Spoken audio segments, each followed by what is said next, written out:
ఈరోజు కూడా దేవుడు వాడుకునే వ్యక్తులను గుర్తించడం మనం నేర్చుకుందాం. ఎలా గుర్తించాలి దేవుడు వాడుకునే వ్యక్తులని? 3 ప్రథమమైన కారణాలు. మొట్టమొదటిది, వారి ఫలమును బట్టి మనం వారిని గుర్తించాలి. రెండవది, పరిశుద్ధాత్మ దేవుడు వారిని నడిపిస్తున్నప్పుడు వారి నోట నిత్యము సమాధానం ఉంటుంది. వివాదాలను తొలగించేవాడు పరిశుద్ధాత్మ దేవుడు. సత్యము నుండి సర్వసత్యం వైపు నడిపించేవాడు పరిశుద్ధాత్మ దేవుడు. అస్పష్టతలో బ్రతుకుతున్న సంఘాన్ని స్పష్టత వైపు నడిపించేవాడు పరిశుద్ధాత్మ దేవుడు.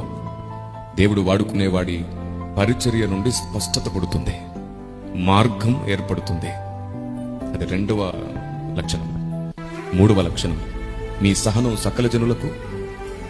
దేవుడు వాడుకునే వ్యక్తి ఖచ్చితంగా సహనాన్ని చూపిస్తాడు. అది దేవుని ఫలం. పరిశుద్ధాత్మ దేవుని ఫలం సమాధానం. పరిశుద్ధాత్మ దేవుని ఫలం ఎప్పుడు సమాధానమే.